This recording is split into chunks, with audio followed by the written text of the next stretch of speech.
I'm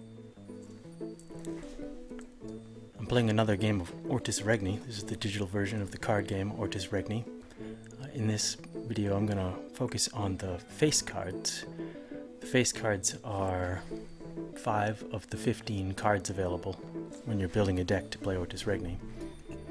So as you can see, as I'm at the deck builder here, there are 15 cards on the right that I choose from to make a deck of 24 cards.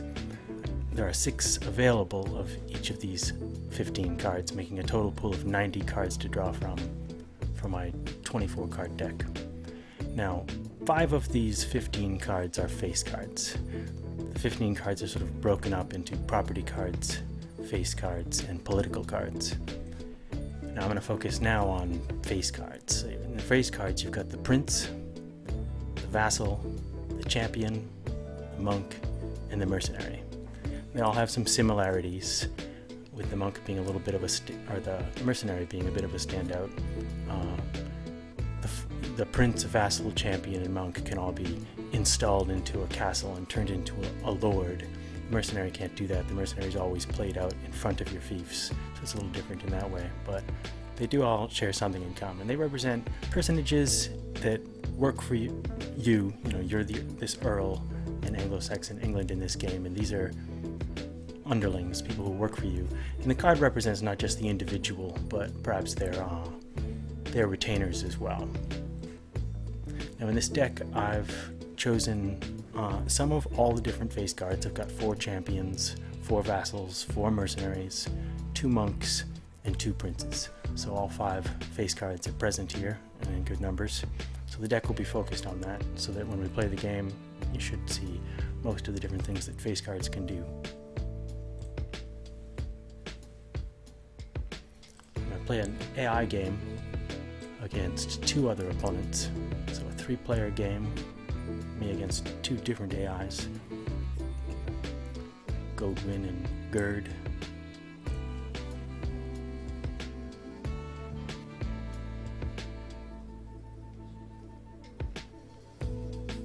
Now where this deck focuses on a lot of face cards, I don't have a lot of durability, but I've got a lot of flexibility.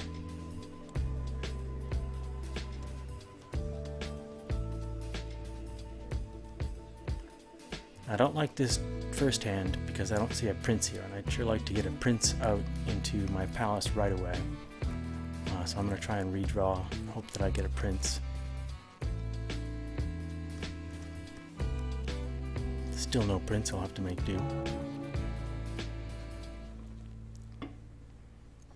I guess the first thing I'm going to do is get out this second castle.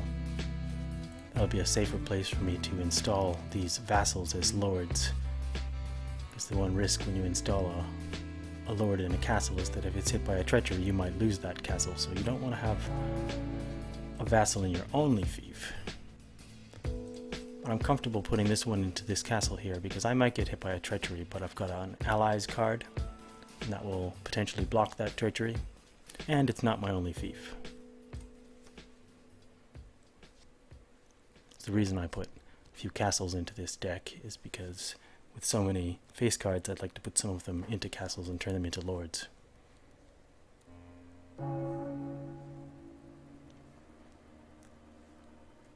I guess I'd like to get my mercenary out into play. It's no good to me if I get attacked and it's still in my hand. It needs to be in play before it's useful. Draw a card.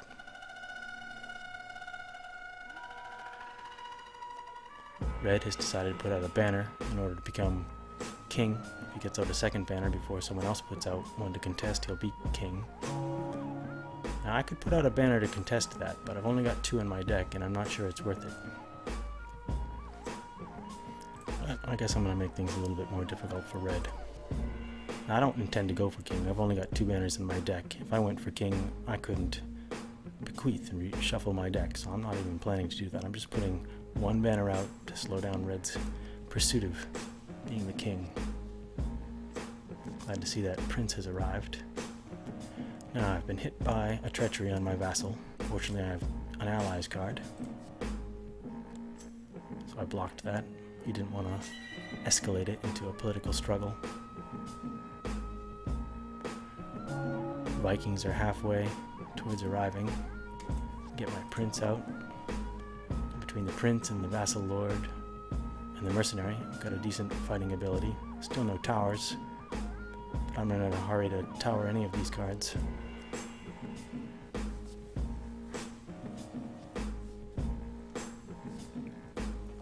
Red has intrigued Green's land in Market Town.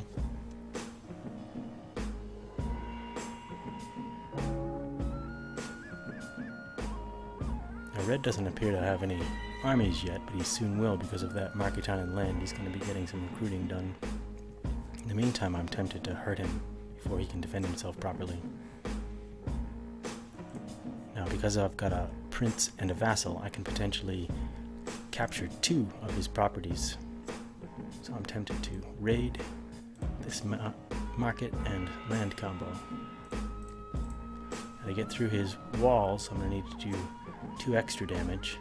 Throw in this champion. 6 should be enough. He didn't even have anything to fight back with, and I'm going to get to claim both of those before he even used them. Attach them to my palace, which is a little safer. Can't be lost suddenly by a treachery on this vassal. And I'm moving forward here. So, treachery on my vassal. I think that's the second time. Fortunately, I've got a second allies. The next time I might not be so lucky.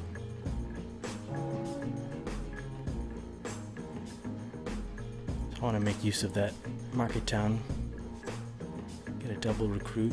I can install one of these into the garrison of the mercenary. It's one of the things that a mercenary can do. It has 1 garrison slot. Now, that army doesn't need land to be fielded, and so if someone took away my land, I could still field that army.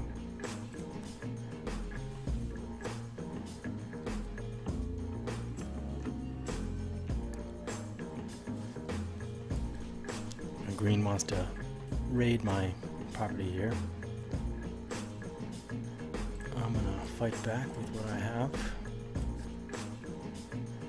I'm not in a rush to lose this mercenary.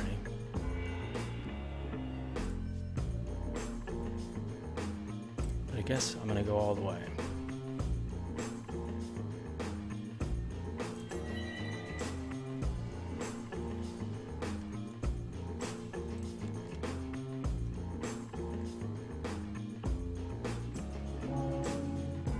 Recruit again.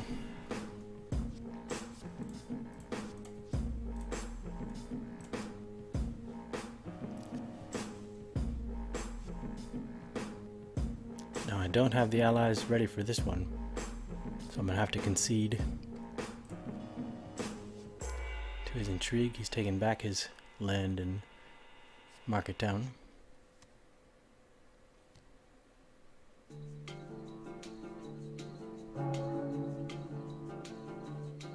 Perhaps I can seize it again.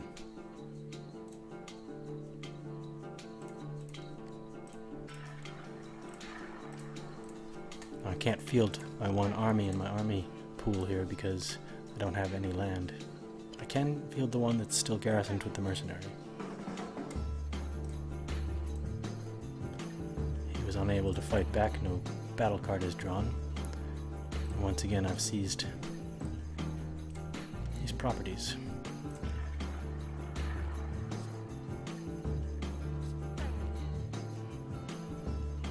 He's intrigued them again. I have no allies, so I concede that. Almost comical the way that these lands and markets are going back and forth.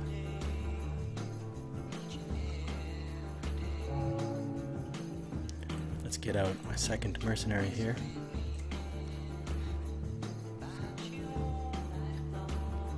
Now, the mercenaries each do 2 damage in battle. I can have an army card garrisoned with them. Add that unusable army. And add yet another mercenary. So now I can put out a huge bunch.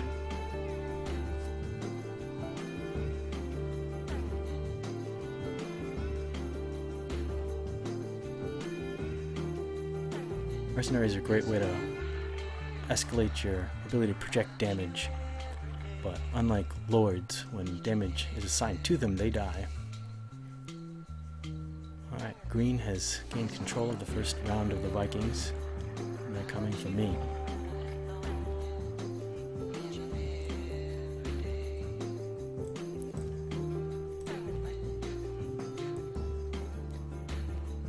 Now if I sacrifice one of my mercenaries, I can prevent this from being lost. They're doing 6 damage, I've stopped 5 of it with my forces here. 1 won't be enough to kill the castle, it takes 2 to kill it.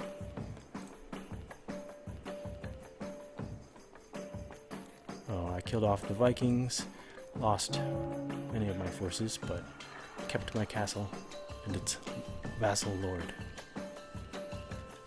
I now have my second banner, which is going to enable me to reshuffle my discard pile into my deck, extend the life of my reign here. Not sure I'm quite ready to do that. I think that now that the Vikings are out, I want to send an emissary. This monk will get me 2 extra cubes of my color in the Viking bag. So it's more likely that I get control of the Vikings. I need to be careful because that banner in my hand is the only one I've got left. And if I lose that before I bequeath, then it could be a short game for me.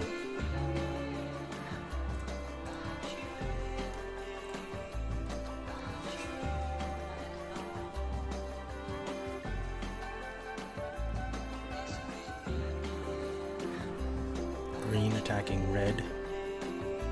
Church decides result in green because he has the only church on the table, gets to select. Attacker wins. Terrible setback for red. Now rather than lose his lords, he paid ransoms for them. Costly. I guess I want to take this opportunity to get my first bequeath in. Got the spare prince, so that after on the next turn I can be back to having a prince lord. At least that's out of the way.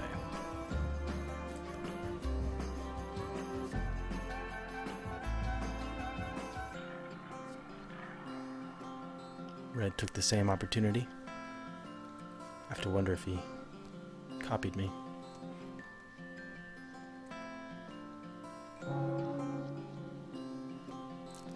Get a prince back out again.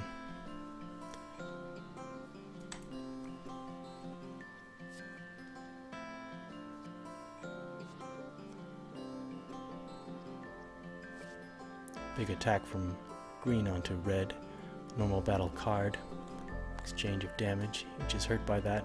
Glad to see it.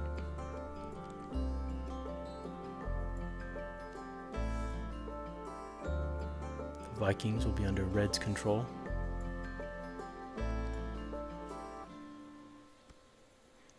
Managed to whittle away at each other's towers, which gives me an opportunity to pick at them with my large force here. Almost tempted to put down a castle and put another vassal into it, but I should take advantage of this window of opportunity. Raid this fief.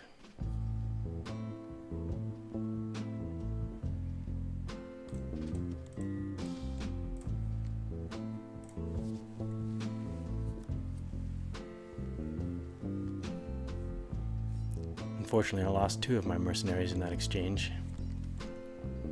I'm happy to take a market and a land. Maybe I'd get out a tower at this point.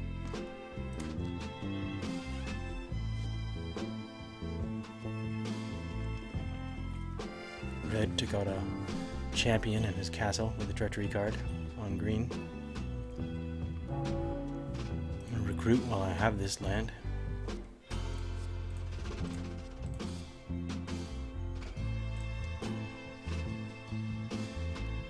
Other monk would really seal my control of the Vikings, so I can send it over.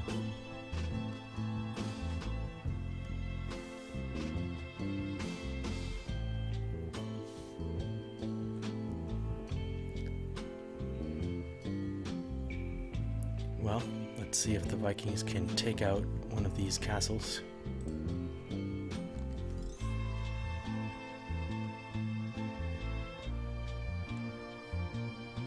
I'll assign damage to a weaker Viking, as they're mostly in my control and will be more so when I play this monk as an emissary.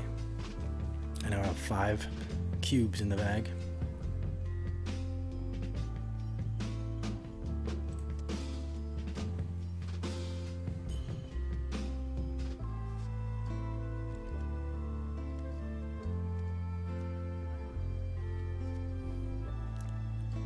Now green has put out the cathedral. There can only be one. Green is the archbishop at this point, unless someone takes that from him.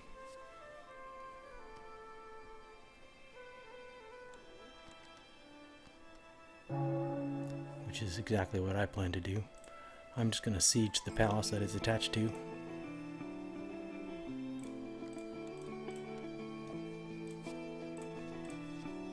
Now 6 damage looks like enough. 1 to get through the tower, 3 to kill the palace. I might put out some defense, but unlikely to put out enough. And I got the attacker wins card, which doesn't change the result much. I get to loot both of these. Always like to take an opponent's palace. Some bragging rights there. And I am becoming the most powerful earl at this table.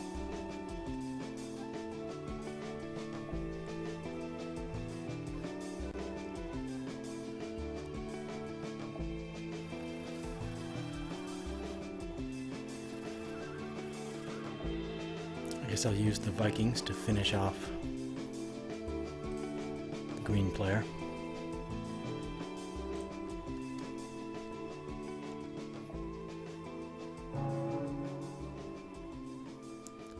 Now I've got champions,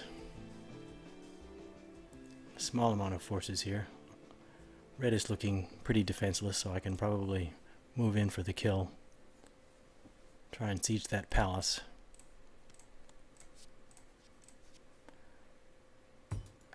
Now it looks like he can put up 2 defenders plus the 2 towers, so I'd need to do 7 damage at least, plus whatever comes from that hand. 8 should be enough.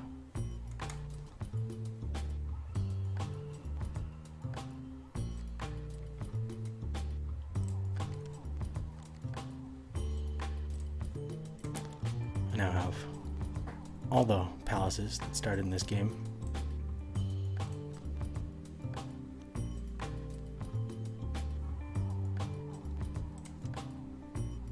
Looks like mine to lose.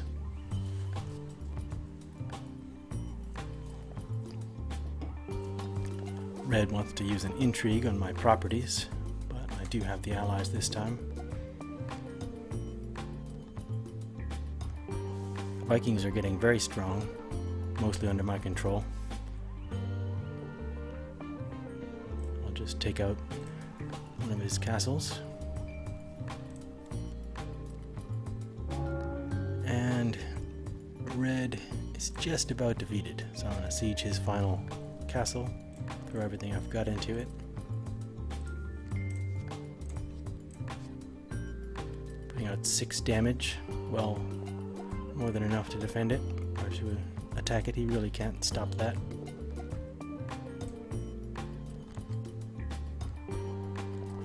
And that's it. Won this game with a deck consisting mostly of face cards.